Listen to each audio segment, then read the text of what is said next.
নমস্কার। শুভজিৎ শীল YouTube channel এবং শুভজিৎ শীল Facebook পেজের পক্ষ থেকে আরও একবার আপনাদের স্বাগত জানাই।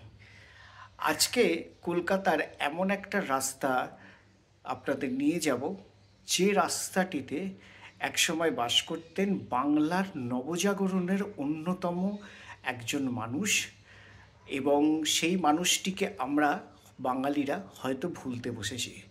সেই মানুষটির বাড়ি এখনও অবধি ওই রাস্তাতে অবশিষ্ট রয়েছে। আজকে তাই আমরা সেই রাস্তাটাই আপনাদের সামনে তুলে ধরব। যদি এই রকম ভিডিও আপনারা আরও দেখতে চান তবে অবশ্যই আমার চ্যানেলটিকে লাইক করে সাবস্ক্রাইব করবেন এবং ফেসবুক পেজ শুভজিৎ শীল তাকে লাইক করে ফলো করবেন। আসুন শুরু করি আজকের ভিডিও। চলুন। গিরিশ পার্ক, আর এই হচ্ছে গিরিশ পার্ক ক্রসিং। ওই দিক থেকে শ্যামবাজার থেকে বাস গাড়ি আসছে, কিন্তু আমরা যাব এই দিকটা। আসুন। আমরা যাব রাস্তার ঠিক ওই পারে। এই যে গাছে ঘেরা শিব মন্দিরটা দেখতে পাচ্ছেন, ঠিক তার পাশে যে রাস্তাটা রয়েছে সেই রাস্তাতে আজকে আমাদের গন্তব্য। কিন্তু এখানে রাস্তাতে কোনো কাটিং নেই, ফলে পারাপারটা একটু আগে করতে হবে। তাই চলুন একটু আগে যাই। আর এইটা হচ্ছে জটাধারী পেট্রোল পাম্প, গিরিশ পার্ক অঞ্চলের। আমরা রাম মন্দিরের দিকে হাঁটছি, আর একটু এগোলে আমরা রাস্তা পার হব। সেন্ট্রাল অ্যাভিনিউর উপরে যে জোড়াসাঁকো ঠাকুরবাড়ির যে তোরণদ্বারটা রয়েছে, এই সামনে দিয়ে আমরা রাস্তা পার হব।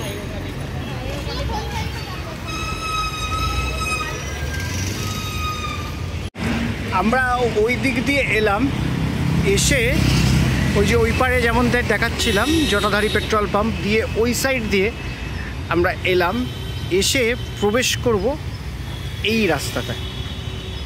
এই যে রাস্তা, এই রাস্তাতে আমরা প্রবেশ করব। আসুন।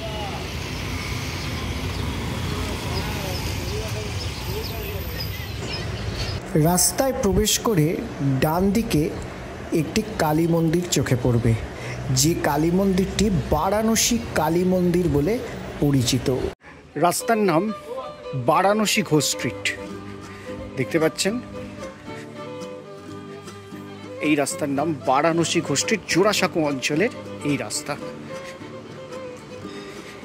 আর আমাদের গন্তব্যের খুব কাছাকাছি আমরা এসে গেছি।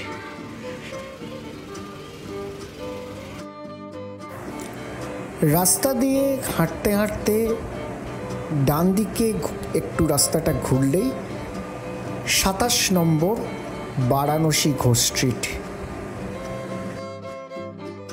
গিরিশ পার্কের ফুট ধরে জোড়াসাঁকো ঠাকুরবাড়ির দিকে এগোতে গেলে ঠিক ডান দিকে পড়বে একটি গলি, যে রাস্তার নাম বারাণসী ঘোষ স্ট্রিট।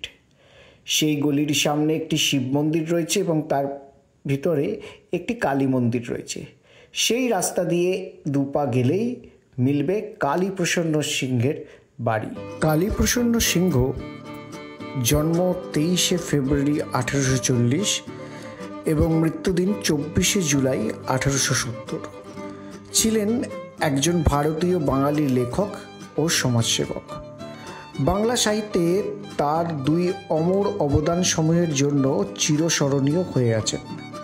সেগুলো হলো বৃহত্তম মহাকাব্য মহাভারতের বাংলা অনুবাদ এবং তার বই হুতম প্যাঁচার নকশা। 19বিংশ শতকের বাংলা সাহিত্য আন্দোলনের তিনি অন্যতম একজন পৃষ্ঠপোষক ছিলেন। মাত্র 29 বছরের জীবনে তিনি সাহিত্য ও সমাজের উন্নয়নের জন্য অসংখ্য কাজ করেছেন। তিনি বিধবা বিবাহের একজন সমর্থক ছিলেন।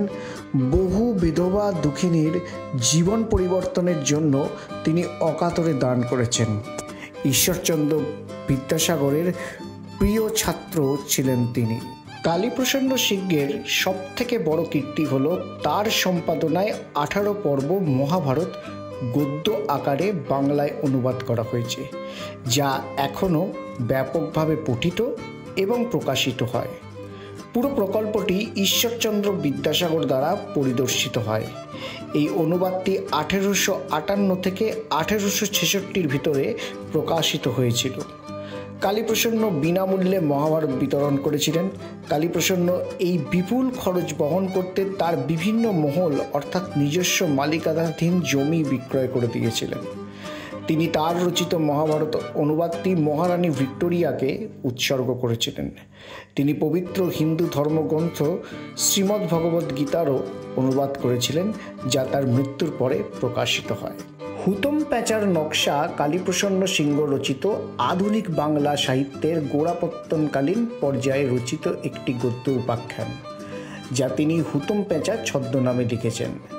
এটি মূলত ব্যঙ্গ বিদ্রুপাত্মক সামাজিক নকশা জাতীয় রচনা। 1861 সালে চড়ক শিরোনামে একটি নকশায় এটি প্রকাশিত হয়।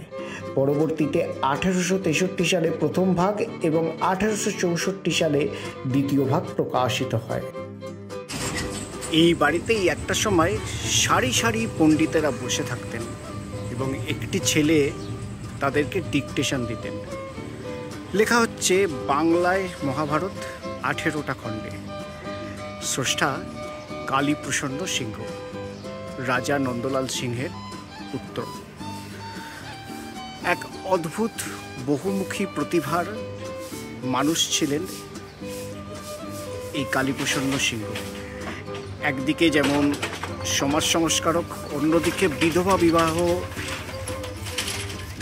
নিয়ে পণ্ডিত ঈশ্বরচন্দ্র বিদ্যাসাগরের পাশে দাঁড়ানো। মাত্র 29টি বছরের জীবন এবং সেই জীবনে লিখেছেন হুতম প্যাঁচার নকশা। তবে তার অনুবাদ করা মহাভারতের জন্যই বাঙালি তাকে মনে রাখবে। রাজা কালীপ্রসন্ন সিংহের এই বাড়িতেই ছিল একটা অদ্ভুত সংগ্রহশালা। একবার যজ্ঞে সম্পন্ন হবার পর তিনি ব্রাহ্মণকে গোদান করেছিলেন। তখনকার দিনে গোদান ছিল খুব পুণ্য ব্যাপার, এবং সেই গোদান করার পর তিনি জানতে পেরেছিলেন যে ব্রাহ্মণ সেই গরুটিকে বাজারে বিক্রি করে দিয়েছেন। এটা জানার পর তিনি ওই ব্রাহ্মণকে ডেকে পাঠান এবং তার পরবর্তীকালে তিনি আরও অনেক ব্রাহ্মণকে ডেকে পাঠান এবং ডেকে পাঠিয়ে তাদের যে টিকি ছিল সেই টিকি তিনি কেটে একটা সংগ্রহালয়ের মতো করে তুলেছিলেন। এমনই মানুষ ছিলেন কালীপ্রসন্ন সিংহ। এবং 1870 সালে বাংলা সাহিত্যের এই হুতম প্যাঁচা তার 29 বছরের বর্ণময় জীবন শেষ করে তিনি মারা যান। এই বাড়িটি আজও সেই ইতিহাস সাক্ষী বহন করে চলেছে। তবে সংস্কারের অভাবে এই বাড়িটি জরাজীর্ণ, তবু ইতিহাসটুকু রয়ে গেছে এই বারাণসী ঘোষ স্ট্রিটে। বাড়িটি জরাজীর্ণ অবস্থায় থাকলেও বাড়ির সদর দরজাটি দেখলে সেকালের স্থাপত্য রীতি এবং সেকালের মানুষের রুচিবোধ পরিচয় দেয়। এই বাড়ির সদর দরজাটা দেখলে একদিকে যেমন বিভিন্ন দেবদেবীর মূর্তি খোদাই করা রয়েছে, তেমনি রাশিচক্রের সমস্ত রাশিগুলিকে ডিজাইন করা রয়েছে। এক অনন্য স্থাপত্য শৈলী যা এই বাড়িটিতে এখনও অবশিষ্ট রয়েছে। এই ছিল আজকের আমাদের একটা ছোট্ট নিবেদন বাংলার নবজাগরণের ক্ষেত্রে এবং বাংলা সাহিত্যকে যারা সমৃদ্ধ করে গেছেন এই রকম প্রণম্য মানুষের একটা স্মৃতিচিহ্নকে আজকে আমরা খুঁজে বেড়ালাম, এক্সপ্লোর করলাম, দেখলাম। ভিডিওটা ভালো লাগলে আপনারা অবশ্যই কমেন্ট করবেন এবং ভালো লাগলে এই রকম ধরনের আরও ভিডিও দেখতে হলে আমার চ্যানেলটিকে অতি অবশ্যই লাইক করে সাবস্ক্রাইব করবেন। আর ফেসবুক পেজ শুভজিৎ শীল, তাকে লাইক করে ফলো করবেন। ভালো থাকবেন, দেখা হচ্ছে আবার পরবর্তী পর্বে। ততক্ষণের জন্য নমস্কার।